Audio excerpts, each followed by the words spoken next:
রাধে রাধে বন্ধুরা, আমাদের নতুন একটা মিনি ব্লগে সকলকে স্বাগত। শরীরটা মোটামুটি সুস্থ হয়ে গিয়েছে। আর সকাল সকাল আমরা আজকে বানাচ্ছি ঘুগনি।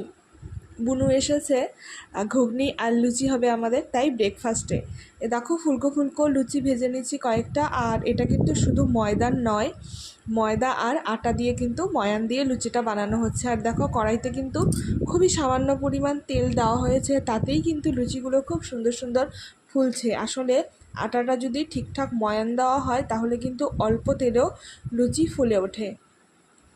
প্রভুজির বেশি তেল একদমই পছন্দ না, তাই অল্প তেলেই লুচিটা ভাজার প্রয়াস করছি। আর ওই আটাটা খুব সুন্দর করে মাখতে পারে, আর ওই মেখেছে জন্য লুচিগুলো কিন্তু খুব সুন্দর করে হচ্ছে। এখানে আমাকে বেলেও দিচ্ছে, আর ঘুগনিটা আমাদের মোটামুটি হওয়ার দিকে। তারপরেই লুচি ঘুগনি দিয়ে সকালবেলা 9টার সময় জগন্নাথকে ভোগ দিয়েছি, প্রসাদ হয়ে গিয়ে